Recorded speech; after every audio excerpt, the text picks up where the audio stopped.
Praise the Lord. கர்த்தர் நல்லவர். இன்றைய நாள் தியானத்துக்காக ஒரு வேத வசனத்தை எடுத்து நாம் வாசிப்போம்.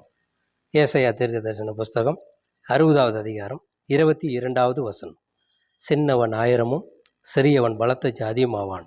கர்த்தராகிய நான் ஏற்ற காலத்தில் இதை தீவிரமாய் நடப்பிப்பேன். ஆண்டவராகிய தேவன் சொல்லுகிறார், சின்னவன் ஆயிரமும் சிறியவன் பலத்த ஜாதியுமாவான்.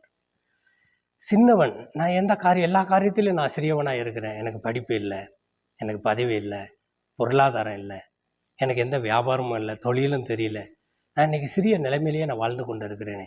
என்றைக்கு என் வாழ்க்கையில் உயர்வு உண்டாகும்? என்றைக்கு என்னுடைய வாழ்க்கை பெருகும்? நான் என்றைக்கு ஆயிரமாக மாறுவேன்? நான் எத்தனை பேருக்கு நான் இந்த போல் சாட்சியாக இருப்பேன்? நான் எத்தனை பேருக்கு உதவி செய்வேன் என்ற ஏக்கத்தோடு நீங்கள் இந்த நிகழ்ச்சியை பார்த்து சிந்தித்து கொண்டு இருக்கிறீங்க.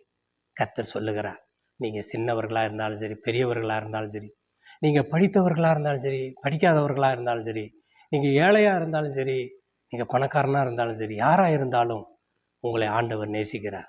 உங்களை அந்த சிறிய நிலையிலிருந்து தூக்கி எடுத்து கண்மலையின் மேல் உயர்த்த அவர் சித்தமுள்ளவராக இருக்கிறார். உங்களை பெரிய அந்தஸ்து உள்ளவர்களாக உங்களை மாற்றுவார். உங்களுடைய நிலைமை மாறும். இந்த சமுதாயத்தில் உங்களை யாரும் மதிக்கலைன்னு நினைக்கிறீங்களா? நீங்கள் ஒரு சின்ன பையன், உங்களால் என்ன முடியும், உங்களால் என்ன சாதிக்க முடியும் என்று உங்களை அவலமாக நினைக்கிறாங்களா, கேவலமாக நினைக்கிறாங்களா, அவதூறாக பேசுகிறாங்களா? ஒன்றுக்கும் நீங்கள் கவலைப்படாதீங்க.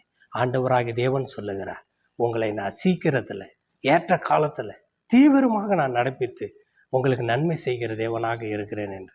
அப்போது ஆண்டவர் சொல்லுகிற அந்த வார்த்தையை எத்தனை பேர் நம்ம காது கொடுத்து கேட்குறோம்? நம்ம பிரச்சனையவே ஆண்டவருக்கு முன்பதாக நம்ம வைத்து கொண்டு கலங்கி கொண்டிருக்கிறோமா?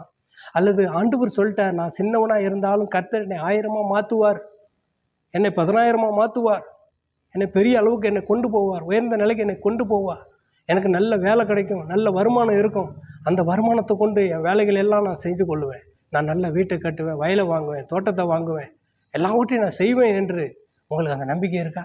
நிச்சயமாக வார்த்தை மேலே நம்பிக்கை வச்சு பாருங்கள். இந்த ஏசாயா தீர்க்கதரிசி தீர்க்கமாக பதில் சொல்லுகிறார். அந்த தீர்க்க தரிசன வார்த்தை ஒரு நாள் ஒளிந்து போகாது.